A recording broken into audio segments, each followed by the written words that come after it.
Welcome, baseball aficionado, to the deep dive. If you caught yesterday's Major League Baseball slate, wow, it delivered pretty much everything we love about the game. A thrilling mix of dominant performances, some absolute nail-biters, and, well, always a few surprises, right? Kept us glued. Whether you followed along live or you're just catching up now, our mission today is simple. Go game by game, dissect the action, and pull out the real analysis, the key takeaways. From coast to coast, diamonds are lit up, crack of the bat, roar of the crowd, teams battling. So, okay, let's unpack this day of baseball. Let's really get into the stories that unfolded. Yeah, and what stands out, I think, when you look at the whole day is how perfectly it kind of captured baseball's complexity. It wasn't just about who won or lost. It was, how those games played out, what they revealed about strategy, players adapting, the whole mental chess match over 9 innings, or in many cases yesterday, 18. That sets the stage perfectly. And, looking across the league, one thing jumps out immediately. The sheer dominance we saw from certain teams, especially in those doubleheaders. I mean, these weren't just wins. These felt like teams sending a really clear message. What did you find interesting about those teams managing that kind of consistent strength across 2 games? Well, when a team sweeps a doubleheader like that, it's way more than just 2 W's in the column. It says a lot about their depth, right? Not just the starters, but the bullpen, the whole offensive approach being consistent. And for rivals, it's a big psychological hit. It's like saying, hey, we're here, we're serious. Suggests a really well-oiled machine. And we saw that exactly with the Texas Rangers. Just absolutely stifled the Cleveland Guardians. 2 huge shutout wins, 10-0 and then 5-0. That wasn't just winning. It felt like a tactical masterclass. Oh, absolutely. Those back-to-back shutouts. Probably a mix of things. Maybe their starters jamming hitters inside, forcing weak contact. And then the offense maybe relentlessly attacking Cleveland's bullpen early, knowing they might not get length from the starters. It really highlights maybe a vulnerability for Cleveland against that kind of pitching. Yeah, speaking of stifling, the Pittsburgh Pirates did something pretty similar. Swept the Colorado Rockies, 5-1, and then a 4-0 shutout. Their pitching just looked unhittable. That pitching dominance, especially that shutout in Game 2, was really something. It makes you wonder if the Pirates coaches spotted something maybe in the Rockies' approach at the plate, like maybe swinging at too many breaking balls out of the zone. And they just exploited it brilliantly. Lots of ground balls, weak flyouts, neutralized the power. Then over in the NL East, you had the Phillies taking both from the Nationals. Closer games, sure, 6-4 and 3-2, but still a sweep. Not blowouts, but the Phillies just found a way. Right, and those tight divisional games, even in a sweep, they really put a spotlight on Phillies' late-game execution, their bullpen management. Maybe bringing in a key lefty specialist in the 7th against the heart of the order. That kind of move can make all the difference, shutting down rallies right when they start. The White Sox also looked really strong. 2 wins against the Twins, 7-3, and then a big 8-0 shutout. Just solid all around, showcased that pitching strength they have. Totally. Shutting down an offense twice in one day and capping it with an 8-0 win, that points to exceptional pitching depth and execution. Suggests the starters set the tone early, got command, and then the relievers just kept the pressure on, never let the Twins get comfortable. And out west, the San Francisco Giants swept the Brewers, 7-1 first, then a much tighter 4-3 win. Strong showing from their offense and pitching. But that second game being closer tells a story too, doesn't it? Yeah, the Giants winning that second tighter game is pretty telling, I think. After a dominant first game, you figure the Brewers adjusted. But the Giants' offense still manufactured runs, maybe with some timely small ball late. It shows they can win in different ways, power or grinding it out.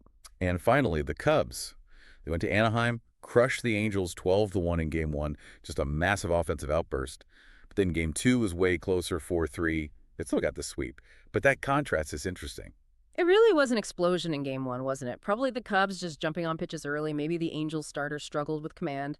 Then Game 2, you likely saw the Angels pitching make adjustments, maybe more off-speed stuff to keep the Cubs off balance, force them to work harder for those runs. But hey, sweeping on the road, that's always impressive. Shows consistency. Okay, so we've hit the dominant sweeps, but then you have the other side, the doubleheader splits.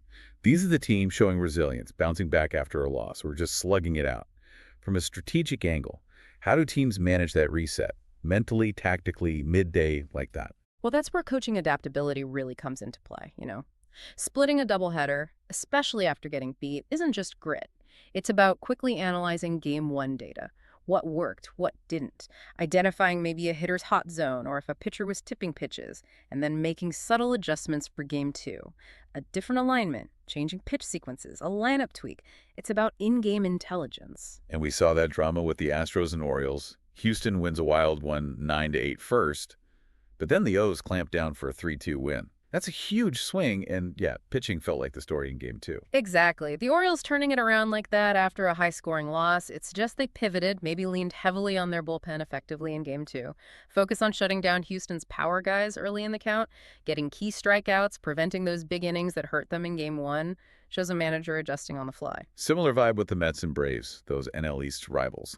Mets take game one decisively 9-2, but then the Braves grind out a 4-3 win in the second. Show that balance right. Yep. Offense one game, pitching the next. Yeah, that split really reflects how tight that division is. The Braves winning game two after that first loss shows their resilience. They adjusted against a team they know well. Maybe their bullpen learned from game one, attacked hitters differently, and the offense just found a way to push enough runs across. Then in the AL, Royals and Tigers split. Tigers win 4-2 first, but then the Royals come back with a 10-8 slugfest. A huge shift in offense there, both teams exploding in game two. That kind of shift, low scoring to high scoring, it often points to pitching, maybe both starters and relievers, just struggling for consistency in that second game. Creates an environment where both offenses, maybe seeing more pitches, adjusting, can just capitalize on mistakes, leads to those back and forth kind of chaotic games. Reds and Diamondbacks too. D-backs dominate game one, 10-1. Then the Reds completely flip the script, winning 6-1. Talk about a reversal and some key adjustments by Cincinnati. That's a perfect example of a team making those crucial in-game or maybe between-game adjustments. The Reds' pitching strategy in Game 2 must have adapted, maybe varying speeds more, changing locations to limit those aggressive D-back swings. And at the same time, their offense probably jumped on maybe a different arm or a tired bullpen from Arizona, found a rhythm. And that intense Dodgers-Padres rivalry saw a split, too.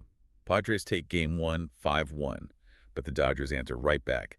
Decisive 8-2 win in the second. Strong response from LA's offense there. Yeah, what's interesting there is the Dodgers' ability to just flip that switch offensively. After being held down in Game 1, they clearly came out aggressive in Game 2, maybe jumped on a pitcher struggling with breaking ball location. That ability to course correct so quickly offensively, that's part of their pedigree, isn't it? Right. And finally, Mariners and A's. Oakland wins a tight 2-1 pitchers duel first. Then Seattle just unloads for an 11-4 win. Just a massive offensive turnaround for the Mariners. That kind of explosion from Seattle in Game 2, after being so quiet, it just perfectly illustrates that unpredictability we always talk about in baseball.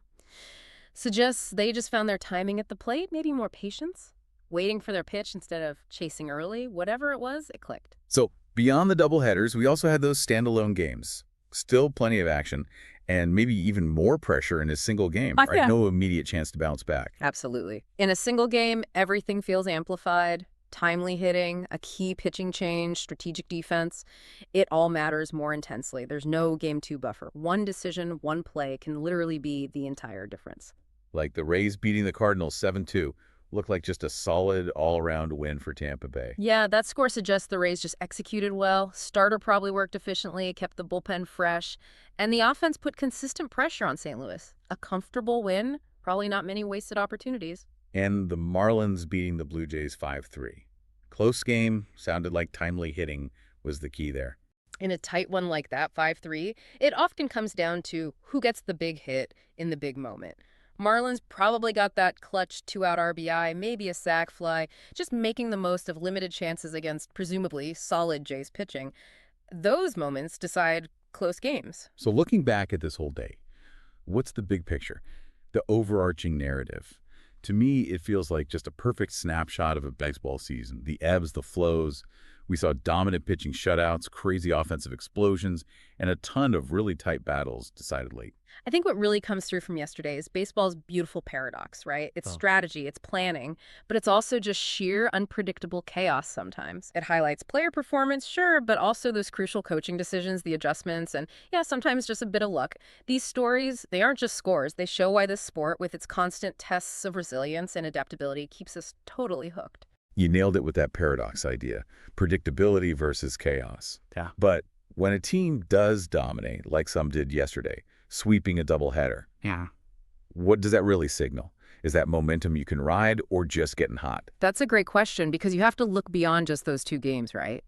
Sustained dominance usually points to depth.